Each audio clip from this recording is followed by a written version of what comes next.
नमो बुद्धाय. जय भीम. मित्र मागील भागामध्ये आपण भगवान बुद्ध आणि त्यांचा धम्म यामधील सुनीत नावाच्या भंग्यास धम्मदीक्षा याचे वाचन, श्रवण आणि मनन केले. त्याचप्रमाणे आजच्या भागामध्ये भगवान बुद्ध आणि त्यांचा धम्म द्वितीय खंड धम्मदीक्षेची मोहीम यामधील भाग 6वा कनिष्ठ आणि सामान्य जनांची धम्मदीक्षा यामधील सोपाक आणि सुप्पिय या अस्पृश्यांना धम्मदीक्षा याचे वाचन, श्रवण आणि मनन आपण करणार आहोत. 3. सोपाक आणि सुप्पिय या अस्पृश्यांना धम्मदीक्षा. सोपाक हा श्रावस्तीचा एक अस्पृश्य होता. त्याच्या जन्माच्या वेळी प्रसूती वेदनेमुळे त्याची आई बराच वेळ मूर्छित पडली होती.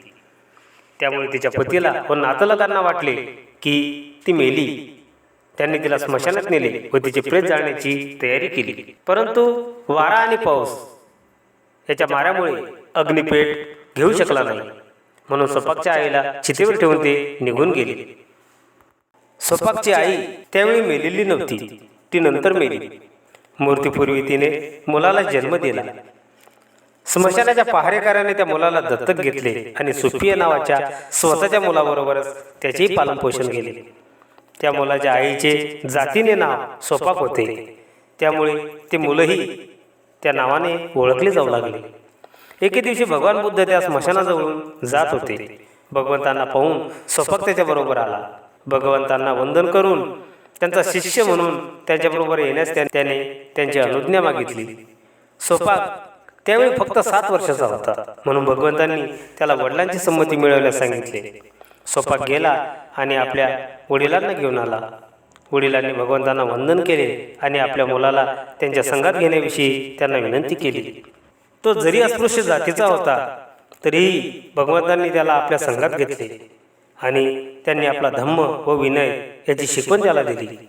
काही काळानंतर सोपाक एक स्थवीर झाला.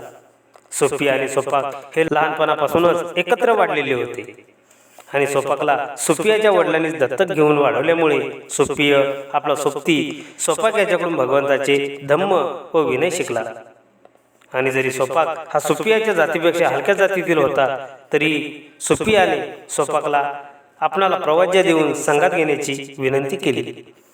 सोपाकने ते मान्य केले आणि स्मशानातील पहारेकऱ्यांचे काम करणाऱ्या हीन दर्जाच्या जातीतील सुप्पिय हा एक भिक्खू बनला. मित्र, भगवान बुद्ध आणि त्यांचा धम्म द्वितीय खंड भाग 6वा कनिष्ठ आणि सामान्य जनांची धम्मदीक्षा यामधील सोपाक आणि सुप्पिय या अस्पृश्यांना धम्मदीक्षा याचे आपण वाचन, श्रवण आणि मनन केले आहे. यानंतर भगवान बुद्ध आणि त्यांचा धम्म द्वितीय खंड भाग 6वा सुमंगल आणि हीन जातीतील लोकांना धम्मदीक्षा याचे वाचन, श्रवण आणि मनन आपण नेक्स्ट व्हिडिओमध्ये करणार आहोत. म्हणून नेक्स्ट व्हिडिओ अवश्य बघा. जय भीम. जय बुद्ध.